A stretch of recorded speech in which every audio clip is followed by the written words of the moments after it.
Hello, everyone. I am Sarah McDermott with PRINDIE Film Festival, and with me today is Richard Raymond, who is the director of A Million Eyes, which is a film that we're very fortunate to have in our lineup this year for what is going to be a virtual festival taking place from September 10th to the 13th. So, Richard, thank you so much for being here. Thank you very, very much. I really appreciate it, and it's a real honor to share the film with your audience. Wonderful. Now, we were just before we kind of hit the record button on this, we were talking a little bit just about in general right now we're in this pandemic and you haven't really been able to talk about this film too much. So I'll kind of start with asking you about that, just with this the process of a life of a filmmaker when everything is kind of shut down like this and where to put your focus. How has that been for you? It.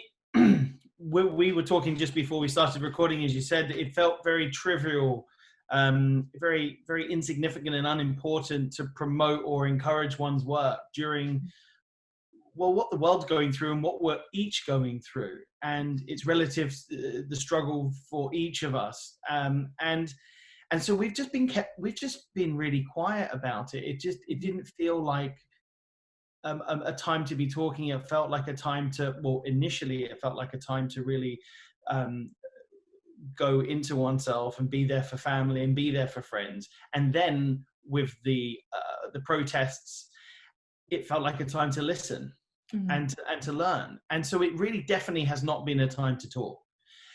And then when I heard about your festival and the very kind invitation, I was reminded by the power of the story that we're trying to talk about and the conversations that the film is trying to stimulate about the marginalization of people of color and how very important voices are often overlooked, and some people's voices are silenced before they've even had a chance to discover what they want to say. And the film speaks to that, and it speaks to some of the solutions, if I can put it one way. And I just felt there's power in this film, and so I wanted to, so your selection really made me feel like it's time to come out of hibernation and to start saying, okay, I would love this film to be even a tiny part of the conversation. Wonderful. Well, I'm so glad that you chose to come out of hibernation with us and that we get to share it. And and a part of this film, like you were kind of just getting at, I mean, it does deal a lot with like the power of art and to share these stories and put things out there. And I think definitely in this strange time too, people are for sure really looking for that. And I hope everybody listening now, gets the chance to go on and to view this film and to be affected by it. Because that is just so important, I think, with everybody so isolated right now. So we'll dive in and get started. So kind of to quickly give everybody an overview, A Million Eyes, it tells the story of a young photographer. So I believe your star was only 13 years old. Yep. And yes, yeah. So which I know in itself can be a challenge to find an actor that age. And this actor seems to, he did an incredible job. But within the story, he definitely has a range of different circumstances in his life that are very challenging. You mentioned he's a person of color during this time when obviously that's a big issue going on in the news. He's a mother struggling with alcoholism, coming from a mixed family and even in a juvenile detention center for a little while. One thing I really loved about the film, though, instead of I feel like sensationalizing any of those things or trying to blow them up. Instead, there's a real focus on like looking for beauty and love and connection, which I really loved. So I wanted to ask you about that and just hear about if that was like a very conscious, decision on your part when making this film. Absolutely. It started with Kurt Zacharias Jr.'s script. He was an ex-teacher in Tennessee, in Chattanooga, actually, and it was based. I think for him, he said that it was based on the kids that he saw in the school. And the film is told from Leroy's point of view. This is a kid that inertly and instinctively sees beauty in everyday life. People would walk past smashed windows and overgrown foliage around abandoned buildings, and he would just see stories, and he had this. He felt like it's the story of this boy that doesn't feel like he fits in the world. His father, who was African American, died, and he's with his white mother, who's going through her own struggles. And I wanted to make the film very subjective from his point of view. I wanted it to be very patient. I wanted to be with him when he was with his broken camera and finding the way that he saw the world. But he didn't know how to capture it. He just knew how to frame it and how to see it. And in regards to the mother, we've all seen the violent drunk, the person stumbling out of a bar. But the people I know that struggle with alcohol, you wouldn't know it. I have a feeling that a lot of people know people like that, heavy drinkers that are coping and are fully functioning in their lives, but have a lot of pain, and that pain is really infecting and affecting those that around them that they love and that love them. And so I wanted to kind of tell a very patient and poetic film that had a precision to it as well, because I also feel that when there's this kind of trope when you're telling stories about people from communities like this, that you have to be gritty and it has to kind of, and I just think that's maybe an unconscious bias. And I wanted to try and bring a style of filmmaking to a story like this that hadn't really been done before. And in that way, hopefully it would increase the subjectivity of being with Leroy. The film is told with the frame of 5:1, which is the exact frame of a stills camera. And so and everything's on a track, and everything was really rigid and rehearsed. And we just tried to get those sensibilities in the film to enhance the narrative. Mm-hmm. Wonderful. I'm so glad that you just made the choice to take it in that direction, because definitely when I was watching it, I just felt like, in another set of hands, it would just be told as a very different story. And I think the way that you did tell it, and even going into the detail of using the tracks and everything else, which I'm sure, that's an extra challenge for you to kind of continually set up. But it just adds to it so much and gives that sensibility that you wanted. Well, just to try and look at someone's story from their point of view, rather than me impress my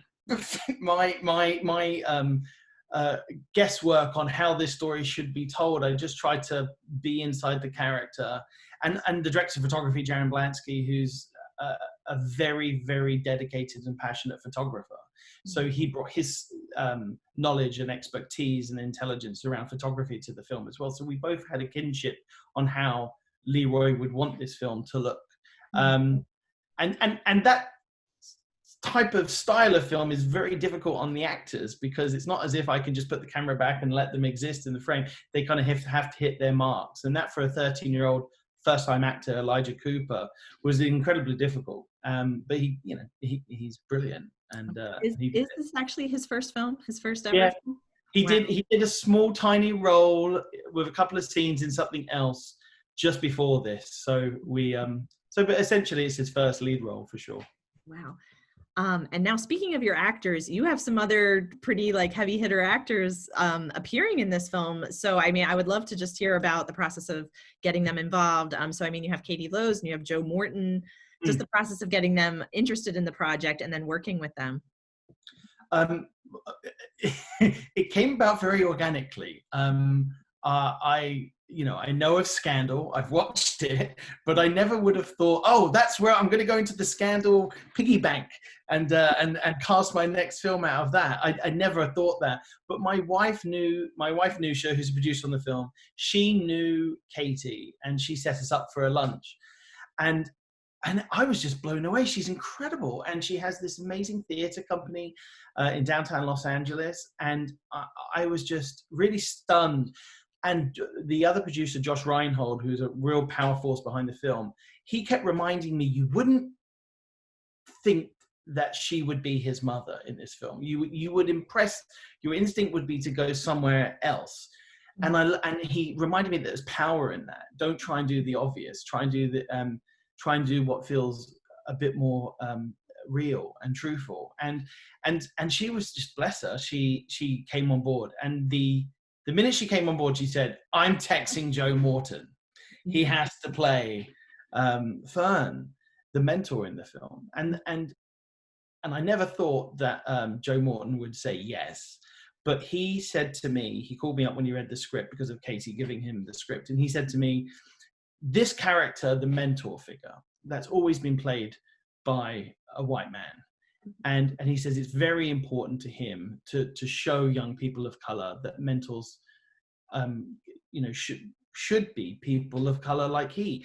And he said one of the big problems in communities I was learning from him was that there isn't any father figures. It doesn't even have to be the father.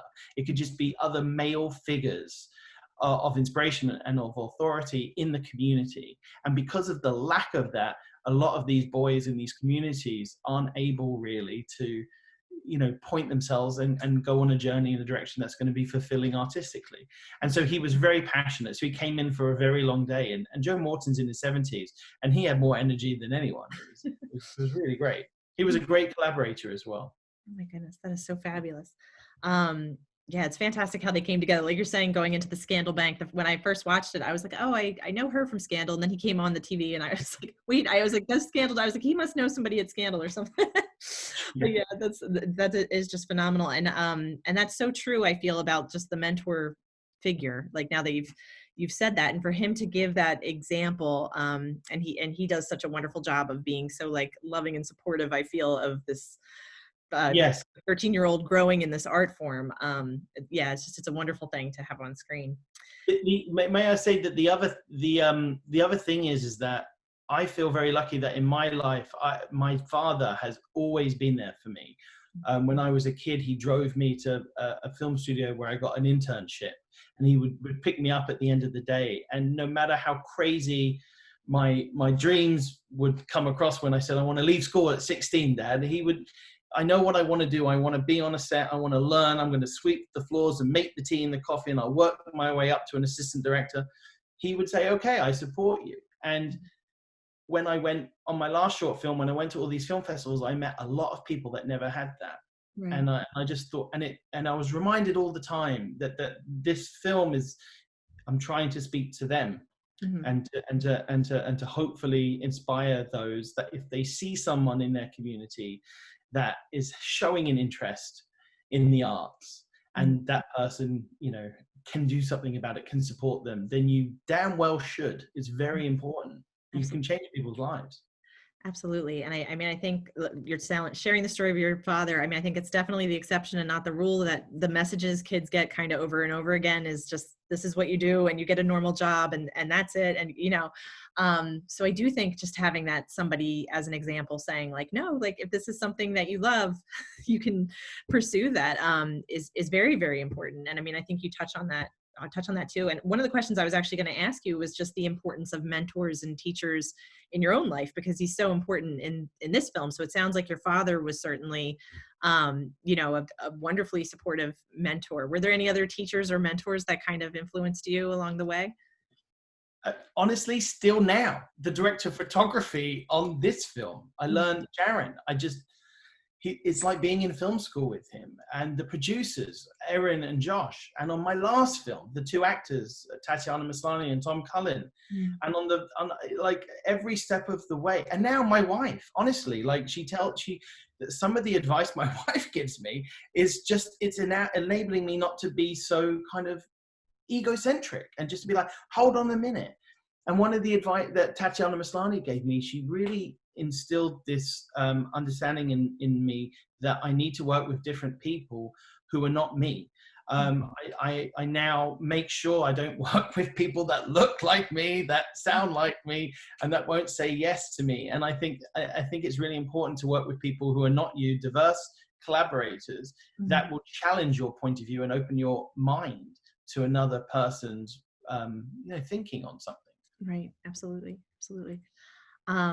Yeah, one of the thoughts that occurred to me, like before we spoke, I was like, okay, so you're from the UK originally. And I was like, you came and you're telling this story sort of set in the American South, and it is with like a very diverse cast. And and I really applaud that like you come and you take on these different viewpoints, and that you're so thoughtful and respectful to thinking of things from, like you said, from Leroy's point of view, and how would he share it, and how would he say it. And his mother, the character, the actor that played Leroy, Elijah Cooper, his mum, his family's amazing, but his mother was such a support of the film. She's an ex-school, what do you call the head of a school in America? Is it Oh, like principal? yeah, she was a principal at a school, and so she would be so informative to us, and we would just sit at dinner just listening to her. And she's been a real force of nature behind the scenes, and continues to be. They've just moved to Los Angeles, and I'm now asking her advice on how to get my daughter into kindergarten, you know, Oh, and all yeah. of that stuff. But just hearing it from her point of view, you just really realize that this is not about you. You are just a vessel to which these stories can be told, and you cannot put yourself on this. You just have to soak up what everyone is telling you and then allow that to bleed out onto the screen. For sure. And that's my privilege. I'm privileged to be able to do that, and I think that's pointing that in the right direction. Now, in the development of this script, it's kind of an interesting story. I did find some information online when I was kind of looking you up that this was actually originally a feature script, and you guys had to tone it down into a short, or you take it down to a short, rather. Tell me a little bit about that process and just how you decide what to keep and how you approach that. Yeah, it was because of the so Josh Reinhold, a producer, a dear friend of mine, he had mentored the writer as part of something called the Blacklist Lab, and where the script had gone through that process. And he sent me the script, and I loved it. But I also knew that a film like this is a feature film. It would be so difficult to get distribution. You know, you would go through the process of raising the money and making the film and all the blood, sweat, and tears. But this type of film, it would struggle to get proper distribution, and it would end up not being seen by that many people. And I just thought, if we could just distill the narrative down to 25 minutes, which is a long time for a short film, but if we could do that, then it would get a bigger audience. Because the one thing about feature films is you go to one, maybe two film festivals if you're lucky, and that's it. And then if you're very lucky, you get a theatrical run, which nowadays is not going to happen for another year. And then you go online, and people have to buy the film on Apple. And if it's a small independent film, your audience is so limited. But if you're a short, you don't have those financial risks. You make something to be shared. You don't, you know, you're doing these short films to launch your career and to tell these stories. So you don't really have anything to lose. So I pitched it to Kurt, the writer. I said, look, I would love to tell this story, but isn't it more important that more people see this story now? We need this story told now. And bless him, he agreed. And we just found the narrative markers in the screenplay and just distilled it down. And we would, you know, if the film, which is brand new and it's just starting to get out there, if we can build up awareness and love and support around the film, then obviously we would love to then take it back to a feature or even a limited series. Right. There's a lot more for these characters to do. Okay. And so our hope and dream is that there's more to do for these characters and these people. Fantastic. I hope so too, because I would love to see it. Yeah. So mentioning your other work quickly. So you did mention working with Tatiana Maslany. I've seen Souls of Totality, and I loved that as well. And it was very unique. So I don't know if you want to share a little bit sort of as your journey as a filmmaker, because similar to you sort of started with a feature script on this, wound up with a short. I believe your first project was a feature, and then you sort of moved into doing these shorts. So if you want to talk just a little bit about that other work. Yeah, I kind of started with the horse behind the cart in a way. I'd worked a long time in the film industry as a runner, as a production assistant, and I had done shorts that will never see the light of day because they're terrible. But but this was before we could put stuff on the internet, and I happened to fall in love with a story called Desert Dancer, and with a lot of hard work and incredible support, we ended up getting that film made. So my first film was this feature film. And that for me, I didn't go to film school, so that for me kind of was my film school in a way. And after that film was completed, I really felt like I had a lot more to do and to learn and to discover. And so I wanted to go back to shorts and kind of hone my craft as much as I could. and then, yeah, Souls of Totality came up, but it was years before it came up, and it was a struggle. But it was that was the film that kind of had a sense of destiny about it, in the sense of that there was no plan to make the film until myself and a group of people, two actors and two writers, were sitting at dinner, and we discovered that this eclipse was happening and we should all go camping and go look at the eclipse. Yeah. And immediately I was like, well, hang on a minute, two actors, two writers, a director, let's make a film. Mm-hmm. And then from that, a story came, and we all just got a crew, piled in a van, and went up to Oregon and shot a film. And it sounds so simple, and there was a lot of hard work and a lot of support around it, but it was very organic, and it was taking a film right back to where I was when I was 16 again. It was just friends in a van with a camera, no egos, just being free to make something. And then, yeah, we were just amazed with what we ended up with. And so that spearheaded it. But most importantly, the journey of going to these film festivals, I realized that the value of a short film is actually comparable to the value of a feature film.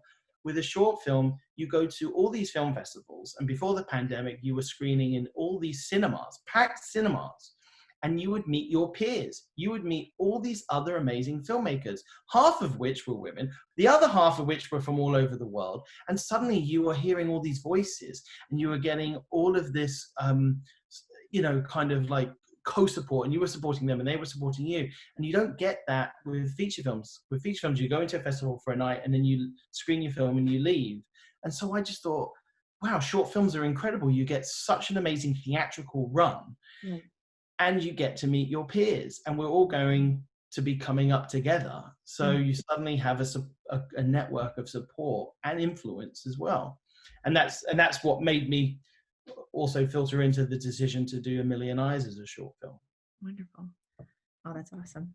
Fantastic. And it's one of those stories, and with Souls of Totality and moving forward, of things just coming together really well. And it's wonderful to hear too, having great experiences at film festivals. Of course. Film festivals are so important. Community is so important. And short film festivals, I would argue, are more important than independent features sometimes, because that is what gives birth to everything. And I think they're the most important element of the theatrical kind of experience. And that's why doing it now online is just hopefully going to be cultivating even more of an audience. So when the theatrical window does come back, then there'll be much more of an interest in seeing these shorts. Absolutely. Oh my goodness. And we have a couple more minutes. So before I kind of wrap it up and we go back to A Million Eyes a little bit, I did want to ask you too about the next project that you have coming up. So, I did hear something about you are adapting a book. It's actually a book that I read when I was younger, The Thousand Paper Cranes. And you can speak to it a little bit, because I know, even when I just heard the title, I was like, oh, that book. Cause very, very emotional. But if you want to share a little bit about that and what you have in the works. Well, it's actually it's not based on the book, because the book is actually, you come to discover the book is fictional. It's actually based on the life of the author who wrote the book and the real life story of the real girl, Sadako Sasaki, in Japan. It's the story of these two women and how they unwittingly kind of work together across decades and continents to create the symbol of peace in the paper crane. And we've actually, I'll be pretty honest here, it's been 9 years in the making. It's been a long time coming. And the feature film, because of the pandemic, got stalled. Like Evan Rachel Wood was cast. We'd been working on the script for a long, long time. We'd raised most of the money, and then the pandemic happened and everything got stalled. So I'm really determined to pick this up again, but I think it's going to happen in another format. I believe that what we're doing at the moment is we're actually taking the feature film, and we've turned a 1.5 hour movie into a 4-hour miniseries. And that's our new plan of attack. Oh, very cool. So now it will be a 4-part, 4-hour event miniseries, 1,000 Paper Cranes. And it's what that allows you to do as well is to tell the Japanese story from the Japanese point of view in Japanese, and tell the American story from the American, whereby you're not having a person from America going to Japan to then share the story with the audience. Mm-hmm. They're two very separate things, but there's a synergy about the whole thing by the conclusion. It's been a almost 10-year passion project, and we will get there, but I think it will be next year because of what's been going on. Yes, when hopefully we're back to some kind of normal. Exactly. That sounds wonderful. I can't wait to see it. Oh, thank you. And I have a feature that will go before that. That's a love story set in Montana, written by the most incredible writer and novelist, Miley Malloy. And I can't actually say what it is yet, because things get old pretty quickly when you mention them, but I'm really excited about that one. Okay, very, very. I think I did notice you had your Montana shirt on there. There you go. So we'll keep an eye out for that too. I was just reading the script, so I get my Montana t-shirt on when I'm... Get yourself fully in the headspace. Yeah. Wonderful. Well, I mean, before we wrap up, and of course, coming back to A Million Eyes, I just want to know if there's anything more that you just want to say. Again, there's just so much in this film, but things that you would really want people to take away from this. And we've touched on it a bit already, just kind of the importance of art in the lives of young people and the lives of everybody, really. But any last thoughts you have that you would want to share? A lot of actors and filmmakers will always ask, well, which film festivals should I go to? How can I, and my advice is go to your film festival, go become part of the community online as well. Go to the short film festivals. The actors, the directors, they're very accessible, and they're looking to collaborate with new voices. Don't feel that. I definitely made a mistake when I was younger, where I was so secluded in what I was doing. And I only started to get better as a person, as an artist, when I opened up and I started meeting, and when you start to feel a bit more secure about yourself, and then you started meeting other actors, other directors, other filmmakers, and that is what film festivals like yours can do. And that's how you can really further yourself as an artist, is by meeting different people from around the world and different filmmakers. You will be inspired by them, you will be challenged by them, and they're at the right point in their lives and their careers for you to make those meetings that will then blossom in 10, 20 years time. They will be the next inner artist. And that's, and I think that's really important. And then the other thing is, please, if you recognize something in a child or a young person, then support them. And parents, don't say get a real job when someone wants to forge a career in the arts, because a career in the arts is the hardest possible journey that someone will go on, and it needs unwavering support. And I think that is something that needs to be communicated to families, and dispel this myth that a job in the arts is not a real job. It's one of the most incredible and worthy ambitions that anyone could have. And we need more people in there that have not had the opportunities, more voices, more diverse voices that have not had the opportunities in the past, historically, to work and to share their point of view. That's so well put. Absolutely. Absolutely. Thank you so much, Richard. This was just amazing to get to speak with you. To remind everybody again, the film is A Million Eyes. So it is going to be part of PRINDIE 2020, coming to you online September the 13th. So definitely make sure to catch this film. And Richard, thank you again. This was just so wonderful getting to speak with you. Yes. Thank you very much. Thank you. Have a good one. Bye.